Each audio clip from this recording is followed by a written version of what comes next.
இந்த நாளுக்கான கர்த்தருடைய வார்த்தை சங்கீதங்களின் புத்தகம் 51ஆம் அதிகாரம் 18ஆம் வசனம். சீயோனுக்கு உமது பிரியத்தின்படி நன்மை செய்யும், எருசலேமின் மதில்களை கட்டுவீராக.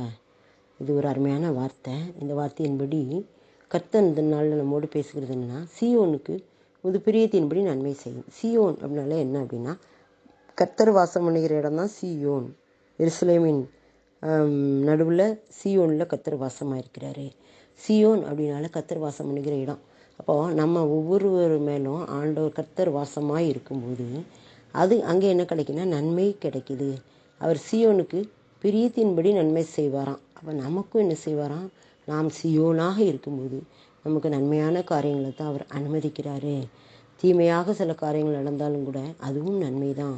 நமக்கு என்ன எப்படி எது எப்போ நடக்கணும் எல்லாமே அவருடைய திட்டத்தில் இருக்குது. அதனால் நன்மையான காரியங்களை தான் நமக்கு அவர் செய்கிறாரு. யோசேப்பு கூட விற்கப்படும் போது அது பொல்லாங்கான காரியமாக தான் தெரிஞ்சது குழியில் போடும்போது. ஆனால் பின்னால் அவர் சொல்லுவார், நீங்கள் தீமை செய்ய நினைத்தீர்கள், ஆனால் வெகு ஜனங்களை உயிரோடு காக்கும்படிக்காக கர்த்தர் அதை நன்மையாக மாறப்பண்ணினார் என்று யோசேப்பு சொல்லுவார். அப்போது நம்முடைய வாழ்க்கையில் நடக்கிற ஒவ்வொரு காரியத்திலையும் அவர் நன்மை செய்கிறவராக தான் இருக்கிறார். நன்மை செய்கிறவரை தான் சுற்றி திரிந்தார். சீயோனுக்கு உமது பிரியத்தின்படி நன்மை செய்யும். அப்போ நமக்கு நன்மை செய்வது தான் அவருக்கு பிரியமே. இஸ்ரவேலை ஆசீர்வதிப்பதே கர்த்தருக்கு பிரியம். இப்போ நாம் எல்லாரும் சீயோனாக இருக்கும்போது நம்முடைய வாழ்க்கையில் நடக்கிற எல்லா காரியங்களும் அவருடைய பிரியத்தின்படி நன்மையாக நடக்கிறது என்று சொல்லி நாம் அறிந்து கொள்ள வேண்டும். அப்புறம் எருசலேமின் மதில்களை கட்டுவீராக. எருசலேமின் மதில்கள் அப்படின்னா ஒரு நகரத்துக்கு மதில் தான் பாதுகாப்பு. அது மாதிரி ஒரு குடும்பத்துக்கு பாதுகாப்பு யார்? கணவன், மனைவி, பெரியவங்க, இதெல்லாம் மதில்கள். இப்போ எருசலேமின் மதில்களை கட்டுவீராக.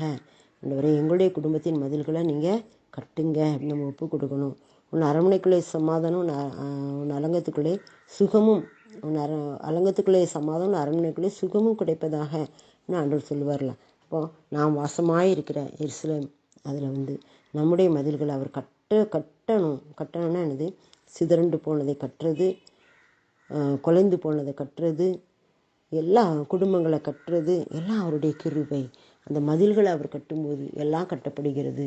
குடும்பங்களை கட்டுகிற ஆண்டவர், மதில்களை கட்டுகிற ஆண்டவர், நம்முடைய பிள்ளைகளை கட்டுகிற ஆண்டவர், நம்முடைய தேவைகளையும் சந்தித்து கட்டுகிற ஆண்டவர், எல்லாவற்றையும் என்ன செய்கிறார்? கட்டுகிறார். கட்டுகளை நீக்கி நம்மை கட்டுகிறார். அவிழ்த்து நம்மை கட்டுகிறார். கட்டுகளாக காணப்பட நீக்கிடுவார். நம்மை கட்டுகிறவராக அவர் காணப்படுகிறார். அதான் நாம் இந்த வசனத்தின்படி நம்முடைய வாழ்க்கையை அர்ப்பணிப்போம். கர்த்தர் பெரிய காரியங்களை செய்வார். சீயோனுக்கு நமது பிரியத்தின்படி நன்மை செய்யும், எருசலேமின் மதில்களை கட்டுவீராக. நம்முடைய வாழ்க்கையை கட்ட நாம் ஒப்பு கொடுப்போம்.